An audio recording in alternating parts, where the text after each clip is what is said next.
Asynchronous programming allows you to execute multiple tasks at once without blocking the main thread. For example, while an app is downloading data, the user should be still able to use it. It will also help you to chain events easily, so it can be used for cutscenes. It works similar to coroutines, but it is more flexible. First, we'll take a look at how we can make simple attack cooldown. So in my scene I have just an empty object with a script attached to it, and we'll get to that. From the start, the player should be able to attack, and in the update I'm checking if he's pressing the left mouse button and we are able to attack.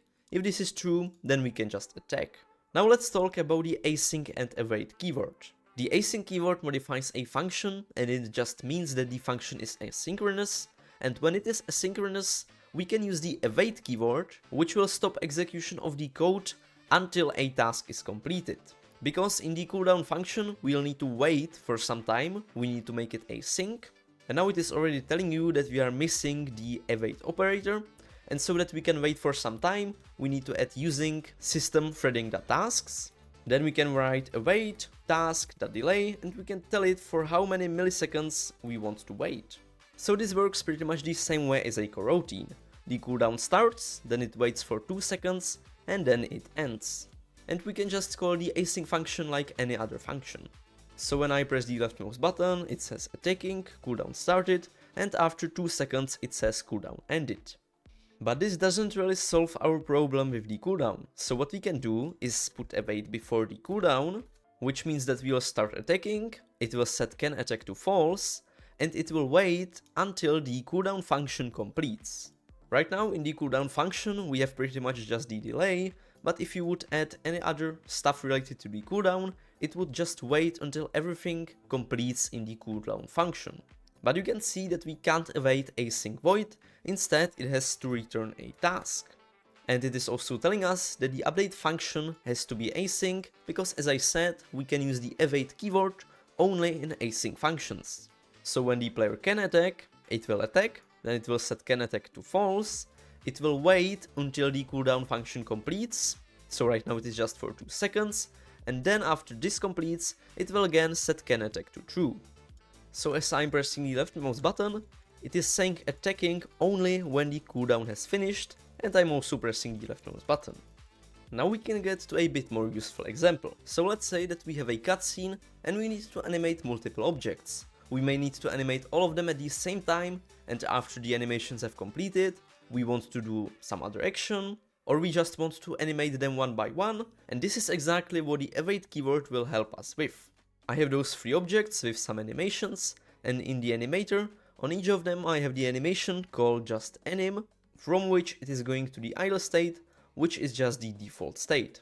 So in the testing script, I have created arrays so that I can easily assign all of the objects where I want to play these animations. Then in the update, I'm checking if you are pressing the A key. If this is true, we can loop through all of the objects and just play the animations on them. Let's say that we want to animate these objects one by one, so after the first animation finishes, we want to play the second one, and after the second one finishes, we can play the third one. For that, I will make both of these voids async. I will also make the animate object function return a task so that we can await it, and we'll need to add some logic so that we know when the animation finished playing. After we play the animation, I have also added a delay, because before it plays the animation it takes it some time, and after that in the while loop I'm just checking if the animation has played, so from the animator we need to get the current animator state info on the layer 0 and check if the normalized time is less than 1. If this is true, it means that the animation is not finished yet, so that we can use the task.yield to wait till the next frame. When calling the animate object function, we can add the await keyword, so that it is first going to play the animation on the first object, then it is going to wait until it is finished, and then it will go to the second object and so on. So it should look like this. So as I press the A key, we can see that the first animation starts, it is saying that it is not finished. After it is finished, the second animation starts. After the second animation is finished, the third animation starts. And after all of the animations are finished, it says that the cutscene is finished, because I've added this into the code after the await. But what if we want to play all of the animations at the same time and just wait until they are all finished? Well, we can just create a task array, to store the task that we get from the function. So for each of the objects, we'll need a task, so I'm creating the task array with the size of the object array, and then when we are looping through all of the objects, I'm just assigning the task to the animate object function. And you can see at this time, we are not using the await keyword because we don't want to await for each of the functions. Instead, we want to await for all of them. So we can use the task.whenAll function for that.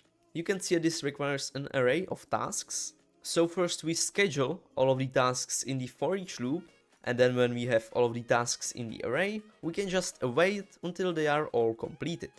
So when I press A, you can see they all start at the same time, but the duration of each animation is different, and only once they all finish, it says cutscene was finished. And now we could mix up those two approaches. So first you could start animating the first object, you could wait until that is done, and after the first animation is finished, you can play those two other animations at the same time. What you may notice is that when I play the animations, I quit the game, it is still debugging these messages. We'll need to use a cancellation token for that, so that we can cancel the function once the game was quit. To use cancellation tokens, you need to add using system.threading. So we can just create a variable for your cancellation token source, then you need to create it, and then once you want to cancel the async function, you can just call cancellation token source.cancel, and once you are done using it, you should also dispose it. But in this case, we only want to cancel the function once we quit the game, and Unity already provides us a cancellation token for that. We'll go back to the async function that we want to cancel, and we can just use the destroy cancellation token that Unity already provides us.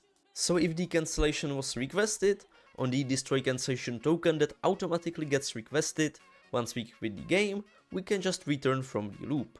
So I can play those animations, quit the game, and now we are getting no more messages. Next, we'll take a look at how we can return some data from the tasks, so I will for example just return the length of the animation. Because the task is a generic type, we can just specify that we want to return, for example, a float. So I'm just getting the start time, and after the function is completed, we can just return the current time minus the start time. And because we actually need to return something, we can't return null, we can just return -1 when we should cancel the function. Now back in the update, we shouldn't define just an array of tasks, instead they should be tasks with generic type of float, and we can easily access the output value of the task just by accessing the task on the correct index and then accessing its result. So like this, it should tell us lengths of all of the animations. Yep, and as all of the animations finished, one was about 3 seconds long, the other one was about 5 seconds long, and the last one was about 4 seconds long. Next, we'll take a look at how we can run the task on background thread. So for example, when we are generating the new world, we can run some of the calculations on the background thread and not on the main thread. We have just a moving cube for reference, and when I perform the calculation non-async, we can see that it really freezes the game for some time, and when I use the async one, which is running it on a background thread, we can see that it is still running smoothly and we still get the result from it. I can even call it many times at the same time. You can see that the frame rate is dropping a bit, but still we are calling about 10 of these functions at the same time and it is running smoothly. The function is just doing some calculations, we don't really need to care about it, so I will just copy it and make it asynchronous. And the way that we can make this function run on a background thread is actually very simple. We can just await task.run, which will run it on the background thread, and we can just create an anonymous function and put everything inside it. Just like that, really simple. And because the function should return a list of floats, I will just store it as that. So the task is just a list of floats that we'll get just by returning the other list of floats inside of this function. So I will press D, which is the non-async one. You can see that it lags for quite a lot of time. And when I press A for the asynchronous, we need to wait to get all of the results, but it is not freezing the game at all.